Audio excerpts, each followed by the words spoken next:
먼저 하나님의 말씀 로마서 13장 11절부터 12절에 있는 말씀을 다 함께 읽겠습니다. 로마서 13장 11절 12절의 말씀입니다. 다 같이 한 목소리로 읽겠습니다. 시작.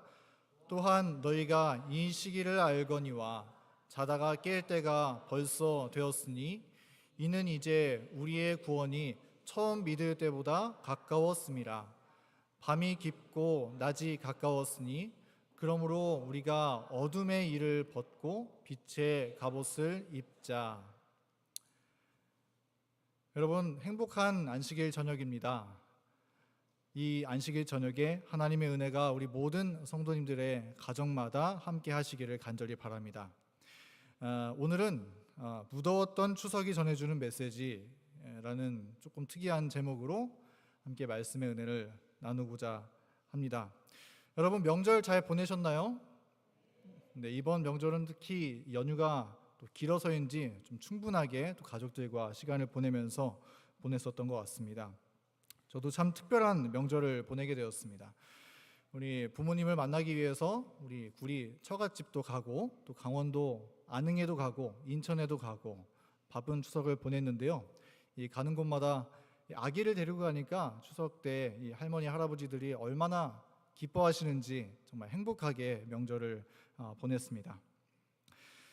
그런데 여러분, 추석을 보내면서 조금 이상한 점을 여러분 느끼시지 않으셨습니까?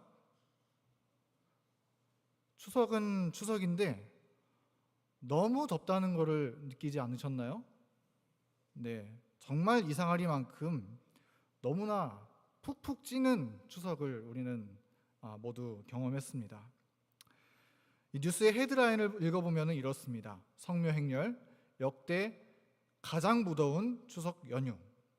여기는 이 추석을 보냈었던 이 대한민국 역사상 가장 더운 추석을 우리가 보냈다고 뉴스에서 보도했고요. 또 푹푹 찌는 기이한 추석, 폭염 경보 82곳. 추석인데 한여름에 내리는 폭염 경보가 아직도 전국적으로 이 82곳이나 내리는 정말 이해할 수 없는 그런 기온 현상이 벌어지게 되었다는 것입니다. 그게 어느 정도였냐면 이전에 이 추석 연휴를 보낼 때보다 2024년에 올 한 해 동안 보냈던 이 추석이 6도에서 7도가량 높은 기온을 기록하는 그런 무더운 추석을 보냈다고 말하고 있는 거예요. 추석이 너무 비정상적으로 덥다는 것입니다. 여러분, 추석 보내시면서 그런 거 많이 느끼셨죠? 네, 추석인데 에어컨을 켜야 되고, 추석인데 저는 보통 추석 생각하면은 항상 그 옷장에서 스웨터를 꺼내서 입었었던 기억이 나거든요. 근데 올 여름에는 반팔을 입었는데도 이제 과일 상자를 들고 가면 이제 등에 땀이 줄줄 나는 그런 무더운 날씨를 경험하게 되었습니다. 그래서 그때 추석의 온도를 지도로 표시를 해보니까 어떻습니까? 전국이 완전 시뻘겋죠. 정말 무더운 날씨였습니다. 우리나라 전국이 저렇게 뜨거운 날씨, 심지어 비도 많이 왔는데 이 비가 오면은 다음 주부터는 더위가 사그라들 거라고 뉴스에서 분명히 얘기했거든요. 근데 그 예견과 전혀 다르게 너무나 더운 데다가 습한 날씨로 이 추석을 우리가 보내야만 했고, 또 그 중에서 우리나라 최고 기온을 달성한 곳은 양평의 옥천면이라는 곳인데 하루 최고 기온이 38도가 되는 그런 엄청난 폭염을 겪게 되었다고 뉴스에서 보도하는 내용을 여러분 들어보셨을 것입니다. 참 더운 추석이었습니다. 날씨가 그런데 이렇게 더웠던 것도 물론 원인이 있겠죠. 여름에 본래 우리나라에 폭염을 가져오는 이 티베트 고기압이라는 게 있는데, 이게 여름이 지나면서 원래는 이게 여름 동안에 머물러 있다가 가을이 되면서 점점 퍼져가면서 없어져야 되는데 이게 없어지지 않고 하늘 이 상층부에 계속 남아 있었다는 거예요. 그리고 남동쪽에서는 태풍의 영향으로 고온다습한 북태평양 고기압이 올라오면서 마치 한반도가 두꺼운 이불 두 겹을 껴안고 있는 것 같은 그런 폭염을 나타내게 되었다고 뉴스에서 이야기하는 것을 듣게 되었습니다. 그래서 이번 추석을 보내면서 사람들이 이게 무슨 가을에 보내는 추석이냐, 추석이 아니라 하석이라고 해야 되지 않겠느냐 이런 얘기를 하더라는 겁니다. 사실 추석이라는 말이 가을 저녁이라는 뜻이잖아요. 한자말로 가을 저녁인데, 근데 이 체감 온도가 35도가 되는 이런 푹푹 찌는 여름 날씨를 보면서 이거 추석이라고 부를 수 없다는 거예요. 이건 이제 하석이다, 이런 생각까지 들게 되었다는 것입니다. 자, 올해 추석은 정말 상당히 더웠습니다. 그런데 앞으로의 추석은 어떨까요? 지금보다 조금 나을까요? 물론 올해 추석이 음력으로 조금 빨랐었던 것은 있습니다. 그러나 앞으로 이 9월 중순의 때를 우리가 보내게 된다면 지금 우리가 지금까지 보냈었던 추석 중에서 가장 뜨거운 추석을 보냈다고 했었죠. 근데 내년에는 그 얘기를 또 듣게 될 것입니다. 지금까지 중에서 가장 뜨거운 9월 중순입니다. 또 다음 해에도 가장 뜨거운 날입니다. 그런 얘기를 우리가 앞으로 뉴스에서 계속 듣게 될 것으로 예상이 되는 것입니다. 우리는 9월이 왜 이렇게 덥지? 또 10월이 왜 이렇게 덥지? 이렇게 생각하면서 한 해 한 해를 계속 보내게 될 것이라는 것입니다. 그래서 전문가들은 이렇게 생각합니다. 앞으로 미래에 계절의 길이가 바뀌게 될 것이라고 예측하고 있는 것입니다.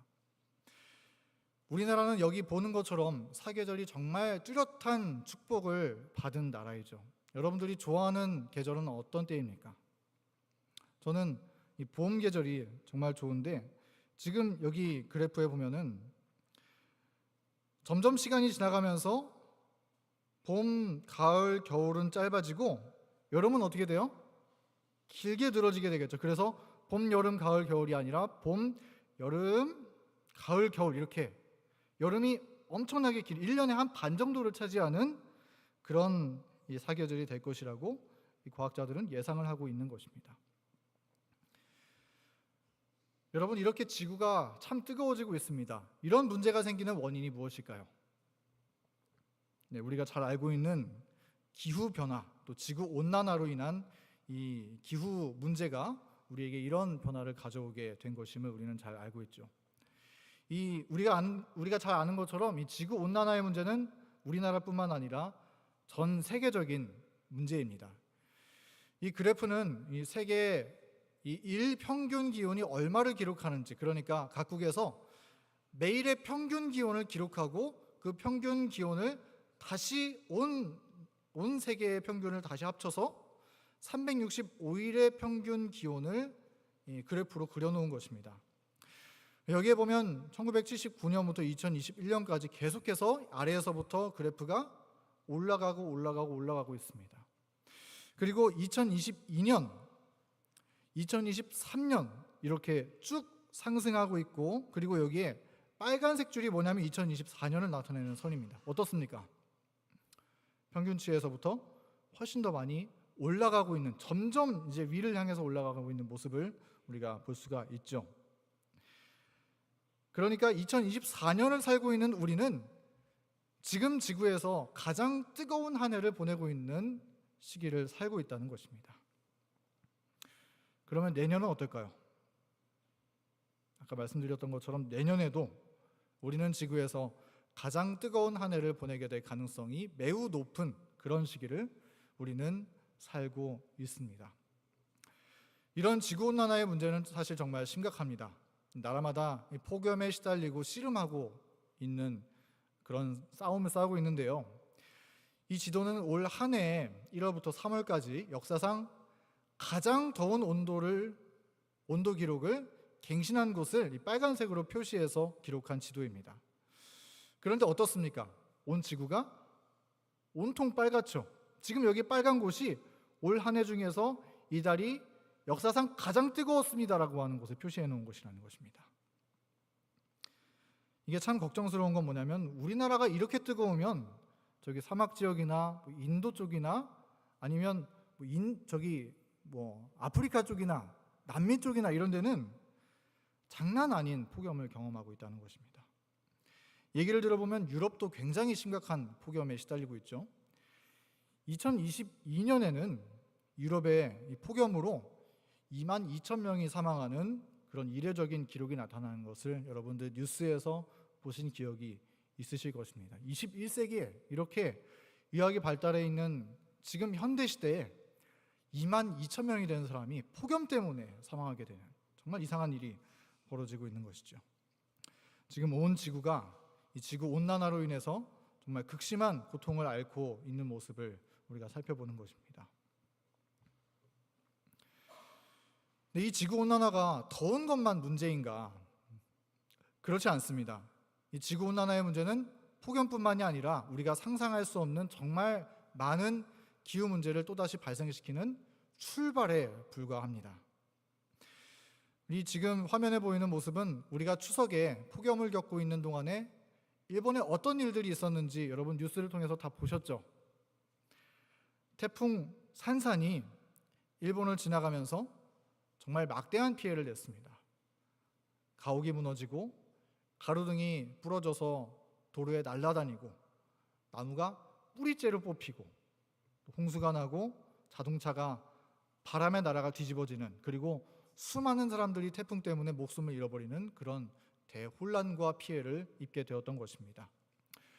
이 태풍이 우리나라로 오지 않아서 다행일 게 아니라 정말 이 태풍은 대단했습니다. 심지어 이 태풍은 빠르게 확 지나가는 것이 아니라 천천히, 이 거대한 태풍이 마치 조깅하는 것처럼 천천히 일본을 지나가면서 하나하나씩 도시를 쓸어가 버리고 있었던 것이에요.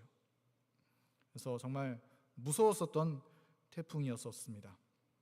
그런데 이런 태풍이 일어난 원인이 어디에 있는가? 이것도 지구온난화 때문이라고 과학자들은 이야기합니다.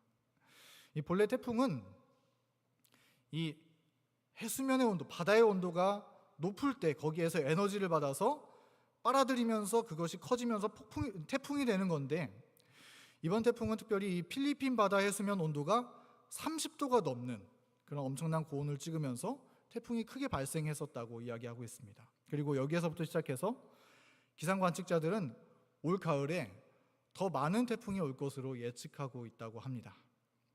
뉴스에도 보면은 이 플라산이라는 태풍이 중국으로 갔다가 갑자기 유턴을 해가지고 한국으로 오고 있다는 그런 뉴스를 보게 되었는데요.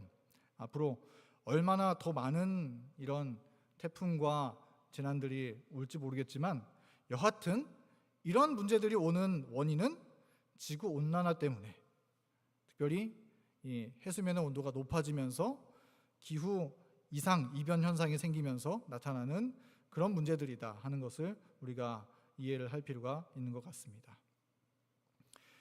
네, 오늘 여러분 과학 시간은 아닙니다. 하나님의 말씀을 나눌 것이고, 또 이런 현상들이 우리에게 전해주는 예언적 메시지는 무엇인가 함께 살펴볼 것입니다. 그렇지만 이 심각성 때문에 조금 더 이 지구온난화에 대한 이야기를 말씀을 드리겠습니다. 사실 이 지구온난화 문제는 굉장히 심각한 문제입니다. 이 지구온도가 1도 올라가는데 1000년이라는 시간이 지났다고 합니다. 그런데 이 1850년에 산업화 이후에 다시 지구의 온도가 1도 올라가는데 100년이라는 시간밖에 채 걸리지 않았다고 합니다. 그리고 점점 그 기온이 올라가는 상승폭이 가파르게 치솟아 오르면서 지금은 더욱더 큰 위협 가운데 우리가 살고 있는 것입니다. 그리고 우리가 이런 문제 속에서 기억해야 되는 숫자가 있는데요. 그 숫자는 여러분들 다 뉴스나 인터넷이나 또 신문이나 기사를 통해서 잘 보셨을 것입니다. 여기 화면에 보이는 숫자처럼 1.5도라고 하는 숫자입니다. 1.5도. 이제 지구 온도가 산업화 이전에 비해서 1.5도 이상이 올라가면 그때는 지구가 더 이상 회복할 수 없는 마지노선을 넘어버리게 된다고 과학자들은 예측하고 있는 것입니다. 여기 1.5도가 임계점이에요. 티핑 포인트라는 것입니다. 그래서 이 1.5도를 넘어가지 않도록 사수하기 위해서 나라마다 또 기업마다 이 온실가스를 억제하고 탄소 중립을 실천하기 위해서 최선을 다하고 있는 그런 상황 가운데 우리는 놓여져 있는 것입니다. 그런데 이 기후 위기에 대한 전문가들은 이 문제를 이렇게 바라보고 있습니다. 그리고 이 심각성에 대해서 지구에 사는 모든 사람들이 이해하고 즉각적으로 행동해야 한다고 그렇게 이야기합니다. 여기에 2019년 5월에 쓰인 실존적인 기후 관련 안보 위기 시나리오적 접근이라고 하는 문서가 있는데요. 이 호주 보고서라고도 불립니다. 이 문서에서 이 크리스 벨이라고 하는 사람이 있는데 이렇게 이야기를 했습니다. 여기 노란 색깔 글씨에 있는 부분을 제가 읽어볼게요. 제2차 세계대전 당시에 긴급 동원과 같은 규모의 전 지구적 동원이 필요하다. 언제와 같은 대비가 필요하다는 거예요? 세계 2차 대전 때와 같은 긴급 동원령이 지금 필요하다는 거예요. 세계 2차 대전 때 어떤 일들이 있었습니까? 이때는 전쟁 때문에 내가 누리던 문화며 가족이며 이런 거 생각할 겨를 없이 모든 국민들이 또 모든 자원들이 다 전쟁에 동원되어서 싸웠던 그런 시절이었잖아요. 그런데 지금 이 기후 위기의 시점이 뭐라는 거예요? 그런 2차 세계대전에 준하는 긴급하고 철저한 대비가 어떤 한 국가 차원이 아니라 전 세계적 차원에서 동원되어서 실천해야 되는 그런 시기라고 이야기하고 있는 것입니다. 그런데 이런 보고서가 나오고 사람들은 어떻게 했을까요? 이 얘기를 귀 기울여 들었을까요? 잘 지켰습니까? 그렇지 않습니다. 과학자들이 측정을 해보니까 지구를 덥게 만드는 온실가스 농도가 이전보다 해가 지나갈수록 오히려 더 높게 측정되고 있다는 그런 보고를 우리는 확인할 수 있습니다. 사람들은 지금 이기심과 탐욕에 휩싸여서 더 이상 멈출 수 없는 그런 무한열차에 올라타 있는 것과 같은 상황이 지금 우리의 눈앞에서 벌어지고 있는 것이죠. 그런데 이대로 가면 정말 큰일입니다. 정말 큰일이에요. 이번에 이 사실을 생각해 보면서 저도 이 심각성이 정말 대단하다는 것을 깨닫게 되었습니다. 여러 가지 또 책을 살펴보면서 이런 내용이 있더라고요. 이거는 환경 저널리스트이자 사회운동가인 마크 라이너스라고 하는 사람이 쓴 최종 경고 6도의 멸종이라는 책에서 지구의 기온이 1도씩 올라갈 때마다 무슨 일이 벌어지는지에 대해서 시나리오로 제시한 내용들을 여기에 제가 좀 정리를 해보았습니다. 내용은 이렇습니다. 지구온도가 산업화 이전에 비해서 2도 올라갔을 때 어떤 일이 벌어지는가? 북극의 얼음이 전부 녹아내린다고 합니다. 그런데 이때 북극의 영구 동토층이라고 혹시 들어보셨어요? 뉴스에 보면 이런 거 정말 많이 나오는데, 그러니까 1년 내내 이 영하로 떨어져서 녹지 않는 그런 두꺼운 층의 얼음 땅이 있습니다. 그런데 그 영구 동토층이 녹아내리면서 거기에 예전에 죽었었던 동물들, 생물들 사체가 많이 매장돼 있거든요. 근데 그게 이제 오픈되면서 엄청난 양의 탄소가 방출된다는 거예요. 그래서 안 그래도 이 문제를 막기 힘든데 이제는 정말 돌이킬 수 없게 된다라고 예견하고 있는 것입니다. 그리고 또 바닷속에 있는 산호가 멸종하게 됩니다. 그래서 이 바다의 이산화탄소를 빨아들이는 역할을 산호가 하고 있는데 그 역할이 마비가 된다는 거예요. 점점 더 산성화가 심각하게 되겠죠. 이제 2도를 넘어서 3도로 올라가게 되면 극심한 식량 위기에 처하게 되고 아마존 열대우림이 불타서 사라지게 될 것이라고 합니다. 식량 위기 문제가 나타나면 어떻게 될까요? 사람들은 서로 그 식량을 빼앗기 위해서 전쟁하고 다투는 일들이 벌어지게 되겠죠. 그리고 4도가 올라가면 생명이 더 이상 살지 못하는 엄청난 찜통더위가 이어지게 될 것이고 인류는 살 곳을 찾아서 시원한 곳으로 극지방으로 대이동을 하게 되는 그런 일들이 일어나게 된다고 이야기를 하고 있습니다. 인류뿐만 아니라 모든 생물들이 그렇게 이동을 하게 될 것이겠죠. 그리고 5도가 올라가면 북극의 열대우림으로 북극이 지금 얼어붙었던 빙하, 북극곰이 있는 그 북극이 열대우림으로 바뀌게 된다고 합니다. 이게 참 상상이나 할 수 있는 일인가요? 그런데 그런 일들이 벌어지게 된다는 것입니다. 그리고 바다는 산성화로 인해서 더 이상 생물이 살 수 없는 곳이 된다고 합니다. 그리고 6도로 올라가면 여기에서부터는 대멸종이 벌어지게 될 것이라고 예측하고 있는 것입니다. 이게 앞으로 이제 기후 위기, 이 지구 온난화가 계속해서 가속화될 경우에 나타나게 될 시나리오라는 것입니다. 간단하게 볼 문제가 아니라는 것이죠. 그래서 이 문제를 아는 과학자들은 연구실에서 이 문제를 막 페이퍼를 통해서 연구하다가 연구실을 박차고 나와서 시위 대열에 뛰어들고 있는 것입니다. 왜냐하면 연구실에선 사람들의 마음을 바꿀 수 없으니까 이 과학자들이 나타나서 시위라도 해보자고 그렇게 피켓을 들고 서 있는 것이죠. 어떻게든 막아야 된다는 것입니다. 안 그러면 지구가 멸망하니까. 그런데 그 임계점이 지금 우리는 거의 다다른 상태에 있는 것입니다. 얼마나 이것이 가까이 왔는지는 여러분들 인터넷을 조금 검색해 보면 쉽게 알 수 있습니다. 제가 이것을 알려드리기보다는 이것이 겁주는 정보들이 아니라 여러분들이 한번 이해할 만한 정보이기 때문에 한번 여러분들이 관심 있으신 분들은 직접 찾아보실 수 있으면 좋을 것 같습니다. 자, 우리는 이번 추석이 도대체 왜 이렇게 더웠냐에 대해서 이야기를 나누다가 이 기후 문제와 여러 가지 이야기들을 함께 살펴보고 있었습니다. 추석이 이렇게 더워진 이유는 지구온난화 때문입니다. 그런데 이 문제는 우리가 살펴본 것처럼 꽤 심각합니다. 그래서 많은 사람들이 덜막론에 빠지게 되었습니다. 지금 이런 기후 문제 때문에 사람들은 지구가 곧 멸망하게 될 거라는 염려에 빠지게 되었습니다. 사람들은 점점 살 희망을 잃어버리고 있습니다. 이대로 가면 멸망만이 있을 것이라는 생각에 좌절하고 있는 것입니다. 그런데 여러분, 정말 지구가 이런 지구 온난화, 이 기후 변화 때문에 멸망하게 될까요?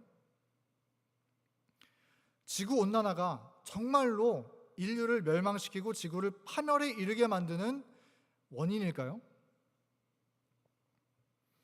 여러분, 우리는 하나님의 말씀을 지침으로 삼는 사람들로서 그 사실이 아니라는 사실을 잘 알고 있습니다. 그렇다면 성경이 말하는 지구의 끝은 어떤 광경입니까? 우리가 현재 살고 있는 이 지구가 언제 어떠한 모습으로 끝맺음을 맺게 될까요? 지구의 멸망은 기후 문제가 아닌 돌나라 때문에 이르게 될 것임을 우리는 분명히 확신할 수 있는 것입니다. 다니엘서 2장은 이 제국의 흥망성쇠의 이야기를 우리에게 말해주면서 바벨론 시대에서부터 세상 끝날까지의 역사를 우리에게 한눈에 파노라마로 펼쳐서 이야기해주고 있습니다. 우리는 이 예언을 통해서 마지막 지구의 운명이 어떻게 끝나게 될 것인가를 분명히 알고 있습니다. 지구의 운명은 마지막 때에 이 신상을 돌나라가 침으로 인해서 무너뜨릴 것입니다. 사람의 손이 되지 않은 뜨인 돌 대신 우리 예수 그리스도께서 이 땅에 재림하심으로써 이 지구의 운명은 끝이 나게 될 것입니다. 여러분, 이 사실을 우리가 확신할 수 있습니까? 이 소망의 말씀을 우리가 분명히 확신할 수 있나요? 어떻게 확신할 수 있습니까? 우리는 이 다니엘서 2장에 기록된 신상 예언 가운데 지나간 예언들이 어떠한 방법으로 정확하게 면밀히 성취되었는가를 분명히 알고 있기 때문에 이 지구의 마지막이 어떻게 될 것인가 우리는 확신할 수 있는 것입니다. 금나라 바벨론이 패망하고 은나라 페르시아가 일어선 것처럼, 그리고 이 페르시아가 패망하고 논나라 그리스가 일어난 것처럼, 또 이 논나라 그리스가 패망하고 철나라 로마가 일어났었던 것처럼, 그리고 이 철나라 다음에 이 10개의 발가락이 마치 진흙과 철이 섞이지 않은 것 같이 하나가 되지 못하는 그런 유럽의 현실을, 그런 예언의 확실한 성취를 우리가 분명하게 목격했었던 것처럼 지구의 운명도 분명히 이 다니엘서 2장의 끝부분에 나타난 말씀을 따라서 돌나라에 의해서 끝나게 될 것임을 우리는 확신할 수 있는 것이죠.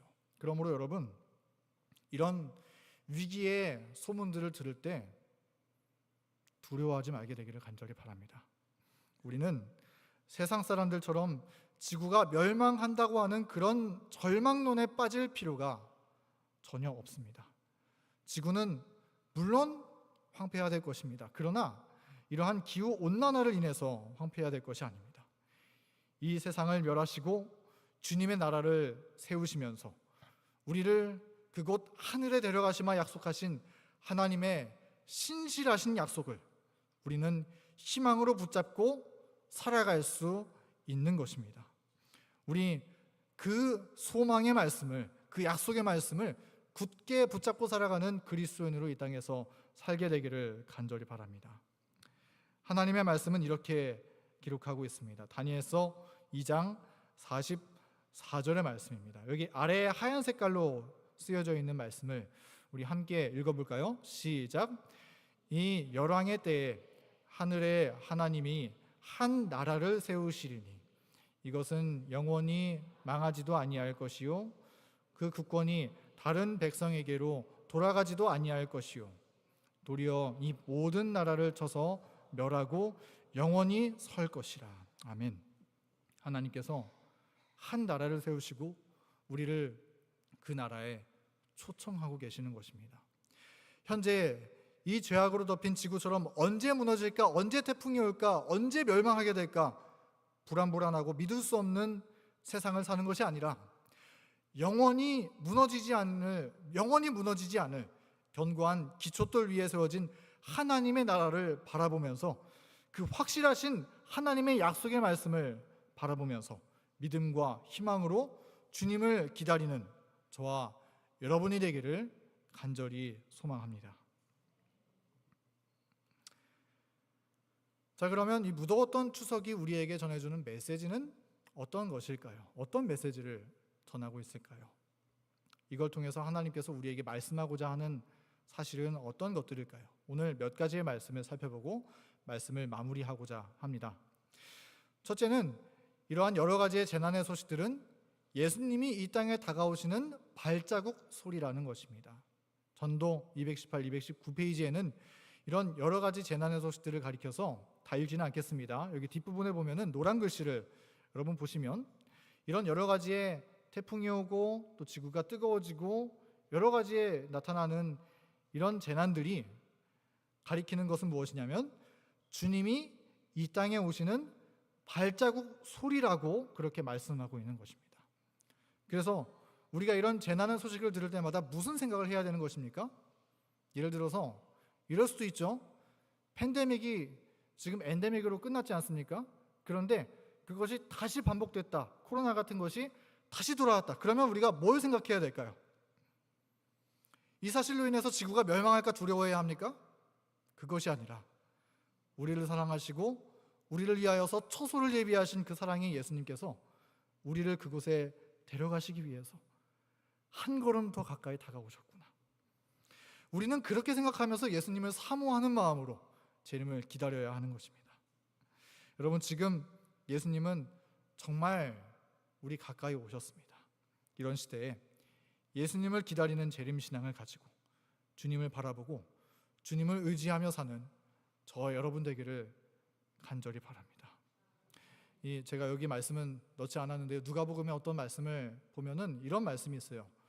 주인이 다가와서 문을 두드리면은 곧 그 문을 열어줄 수 있는 그런 종의 기다림으로 살라라고 하는 하나님의 말씀이 있습니다. 주님께서 곧 다가오십니다. 그러한 때에 두려움이 아니라 정말 반가움으로 기쁨으로 우리 주님을 맞이하고 주님 오시는 문을 열어드리는 그러한 그리스도인으로 함께 살아가게 되기를 간절히 소망합니다. 두 번째, 이러한 추석의 더운 날씨가 전해주는 메시지는 이와 같습니다. 주님을 살아서 만날 소망을 가지고 살라. 우리가 그리스도인으로서 주님을 만날 수 있는 방법이 두 가지가 있습니다. 한 가지는 무엇일까요?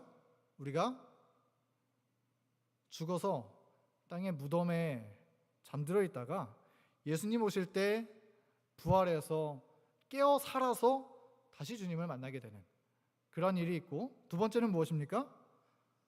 예수님께서 오실 때 살아서 주님을 만나야겠다. 그러한 소망으로 우리는 주님을 소망하고 만날 수 있는 것입니다. 그런데 우리는 지금 살아서 주님을 만날 소망을 가지고 살 수 있는 그런 시대에 살고 있다는 거예요. 마태복음 24장 32절부터 34절의 말씀은 이렇게 말씀하고 있습니다. 무화과 나무의 비유를 배우라. 그 가지가 연하여지고 잎사귀를 내면 여름이 가까운 줄을 아나니 이와 같이 너희도 이 모든 일을 보거든 인자가 가까이 곧 문 앞에 이른 줄 알라. 내가 진실로 너희에게 말하노니 이 세대가 지나가기 전에 이 일이 다 이루리라 이렇게 말씀하고 있어요. 그러니까 이런 징조들을 보면 예수님이 가까이 오셔서 문 앞에 이른 줄을 알라. 그런데 주님께서 이렇게 34절에 말씀하십니다. 이 세대가 지나가기 전에 이 일이 다 이루리라. 이 말씀의 의미가 무엇일까요? 이 세대가 지나가기 전에, 우리가 살고 있는 이 세대가 나이가 들어서 다 죽고 다음 세대가 일어나는 그런 일들이 벌어지기 전에 우리가 살고 있는 이 세상 속에서, 이 현실 속에서 살아서 예수님을 만날 수 있는 그러한 소망을 가지고 살라고 이 말씀은 이야기하고 있는 것입니다. 사실 성경에 기록된 바울도 또 예수님의 제자들도 이런 소망을 가지고 살았었죠. 살아서 예수님을 만날 것이다. 그런 소망을 가지고 살다가 무덤에 들어갔습니다. 마틴 루터도 그런 소망을 가지고 살다가 열심히 주님을 위해서 섬기고 종교개혁의 사역을 하다가 주님을 보지 못하고 무덤에 들어갔습니다. 그리고 재림운동을 하던 사람들도, 수많은 사람들이 이런 소망을 가지고 있었지만 살아서 주님을 만나지는 못했었던 것이죠. 그들은 살아서 주님 보기를 너무나 간절히 열망했었던 사람이었습니다. 그 세상에 어떤 것보다도 가장 이것을 경험하기를 원했어요. 그러나 경험하지 못했습니다. 그러나 여러분, 우리는 어떻습니까? 정말로 이것이 가능한 시대에 우리가 살고 있습니까? 여러분, 소망으로 우리가 이 말씀을 붙잡고 살아서 주님을 만날 수 있는 그러한 믿음으로 우리가 준비되고 주님을 함께 맞이하게 되기를 간절히 바랍니다. 정말 간절한 소망은 우리 교문이 교회에서 가장 연로하시고 또 몸이 약하신 어르신에서부터 시작해서 제일 나이 어린 채우리까지 우리가 모두 살아서 예수님 오시는 광경을 눈으로 목격할 수 있으면 얼마나 좋을까요? 우리 예수님을 정말 면대면으로 만날 수 있는 그날이 온다면 얼마나 좋을까요? 예수님께서 속히 오시기를 간절히 바랍니다. 여러분, 그러한 믿음과 소망으로 함께 기도하면서 신앙생활을 하고 주님을 기다리는 우리 믿음의 공동체에 이루었으면 정말 좋겠습니다. 세 번째는 인침을 받으라라고 하는 것인데요. 생략하도록 하겠습니다. 네 번째는 우리가 이런 일들을 통해서 무엇을 이해할 수 있냐? 어둠의 일을 벗고 빛의 갑옷을 입으라라고 하는 것입니다. 로마서 13장 11절부터 12절의 말씀, 우리가 읽었던 시작하면서 읽었었던 말씀이 이렇게 말씀하고 있습니다.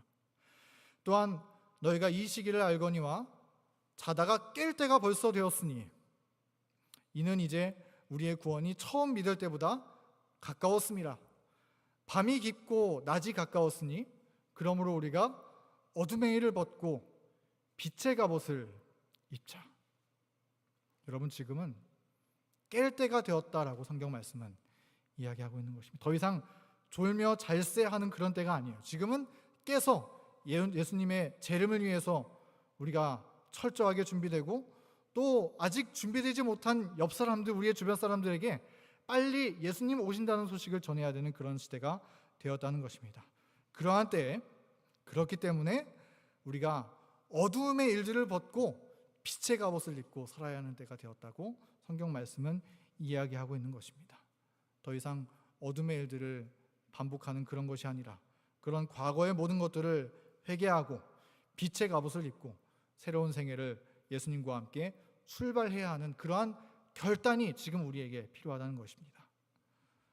여러분, 그렇기 때문에 우리는 지금 결정해야 됩니다. 진리를 위해서 세상을 버릴 것인지, 세상을 위해서 진리를 버릴 것인지 결단해야 하는 것입니다. 다시 한번 말씀을 드리겠습니다.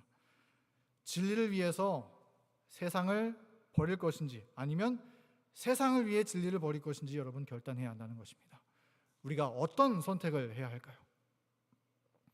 하나님의 말씀, 주님의 진리를 위해서, 다가오시는 예수님을 위해서 이러한 세상적인 것들, 땅에 속한 것들을 버리고 하늘을 쳐다보며 살아가는 저와 여러분 되기를 간절히 소원합니다.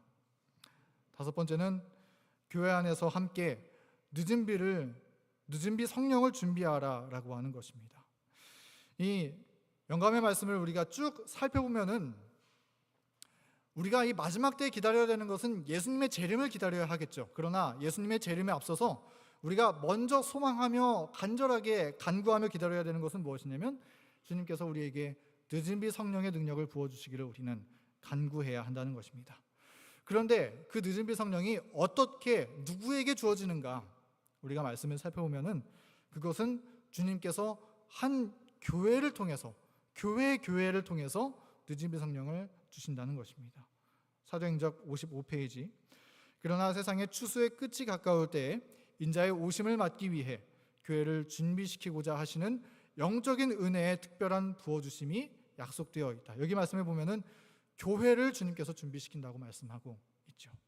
하나님께서는 이 늦은 비 성령 부어주시기를 교회를 통하여서 주시겠다고 약속하셨습니다. 여러분, 매일마다 함께 꼭 이 주제를 위해서 함께 기도했으면 좋겠습니다. 주님께서 이 교문리 교회에게 늦은 비 성령 부어주시기를 우리 함께 기도하고, 그렇게 기도함으로써 이 교회가 성령의 역사하심으로 부흥하고 주님의 말씀으로 회복하고 우리의 죄를 회개하고 주님 안에서 새롭게 되는 기쁨을 누리는 그러한 경험이 날마다 이루어지게 되기를 간절히 바랍니다. 그리고 이 교회 증언 8권의 20페이지에 읽어보면은 언제 그런 일들이 교회에 이루어지게 되는, 언제 이 교회가 늦은 비 성령을 받게 되는가, 그런 말씀을 살펴보면은 이런 내용들이 기록되어 있습니다. 조금 길지만 한번 읽어보겠습니다. 성령께서 강림하신 것은 제자들이 완전한 연합을 이룬 후 그들이 더 이상 최고의 자리를 위하여 다투지 않게 되었을 때였음을 주목하라. 그들은 하나로 일치되었다. 모든 불화는 제거되었다. 믿는 무리가 한 마음과 한 뜻이 되었다는 말씀을 주목하라. 죄인들을 살리기 위하여 돌아가신 분의 영이 신자와 모든 회중에 생명을 불어넣었던 것이다. 교회가 이 초대교회 시대에 언제 하나님께서 성령의 능력을, 이른비 성령의 능력을 부어주셨다고 말씀하고 있습니까? 교회가 한 믿음으로 연합할 때, 더 이상 내가 높아지고자 하는 마음을 내려놓았을 때. 제자들 맨날 싸웠지 않습니까? 그런데 그랬었던 제자들이 함께 한 다락방에 모여서 주님을 위하여서, 주님의 복음이 전해지기를 위하여서 간구했을 때 성령이 주어졌었다고 말씀하고 있는 것입니다. 이어서 읽겠습니다. 제자들은 자신들을 위해서 축복을 구하지 않았다. 그들은 영혼에 대한 책임으로 눌렸다. 복음은 땅끝까지 전해져야 했다. 그러므로 그들은 그리스도께서 약속하신 능력의 부여를 주장했다. 그러자 성령께서 부어진 바 되었고 하루에 수천 명의 사람들이 회개하였다. 여기 노란 글씨 보겠습니다. 지금도 그렇게 될 수 있다. 지금도 그렇게 될 수 있다. 그리스도인들은 모든 분쟁을 그치고 잃어버린 자들을 구원하기 위하여 하나님께 자신을 바쳐야 한다. 그들은 믿음으로 약속된 축복을 구해야 한다. 그리하면 그 축복이 주어질 것이다. 사도시대에 성령을 부어주심은 이른비였고 그 결과는 영광스러웠다. 그러나 늦은 비는 더욱 풍성할 것이다. 여러분, 이러한 축복이 우리 교문리 교회에 주님께서 정말 더할 나위 없이 정말 하늘에서 넘치도록 떨어지는 폭우처럼 주님께서 우리에게 내려주시기를 간절히 바랍니다. 그러기 위해서는 우리가 믿음으로 하나가 되는 경험을 해야 돼요. 함께 한 믿음으로 한 기도를 주님 앞에 올려드릴 필요가 있는 것입니다. 우리 그렇게 연합하고 우리 안에서 그러한 예수 그리스도의 사랑을 경험함으로 우리 꼭 이런 이 늦은 비의 대열에 함께 서는, 그래서 이 교회가 주님의 축복의 통로가 되는 것이죠. 그런 경험을 우리 모두 함께 꼭 할 수 있으면 정말 좋겠습니다. 여러분, 오늘 말씀을 정리하면서 우리 아까 이 호주 보고서 내용을 읽으면서 이런 내용이 있었던 것을 기억할 것입니다. 지금 이 지구온난화를 막기 위해서 우리가 준비해야 되는 것은 제2차 세계대전 당시의 긴급 동원과 같은 규모의 전 지구적 동원이 필요하다라고 이야기하고 있어요. 이 지구온난화를 정말 막기 원한다면, 사람들이 정말 막기 원하고 이 세상 끝이 오기를 바라지 않는다면은 온 전 세계 지구인들이 모두 이 운동에 동참하고 제2차 세계대전이 일어나고 있었던 것처럼 모든 거 내팽개치고 이 일에 집중해야 된다는 것입니다. 그런데 우리가 그런 정신으로 우리 교회도 그렇게 똘똘 뭉칠 수 있으면 정말 좋겠습니다. 우리는 정말 2차 세계대전에 그랬었던 것처럼 다시 오시는 그리스도를 만나기 위해서 우리는 전교인적인 그리고 전적인 변화가 필요하다. 하나님의 말씀을 위해, 하나님의 교회를 위해, 예수님을 위해 모든 것 내어드리자. 내가 사나 죽으나 예수 그리스도의 것이로다 고백했었던 사도 바울의 생애처럼 우리 모두 이 교회 안에서 정말 전적인 헌신과 또 예수님을 만나는 뜨거운 경험을 통해서 날마다 새롭게 함을 받고 성령의 크신 늦은 비의 능력을 함께 받게 되는, 그래서 우리 예수 그리스도를 함께 살아서 맞이하는 그런 영광스러운 날을 함께 경험하는 우리 모두가 되기를 간절히 바라면서 오늘의 말씀을 마치겠습니다.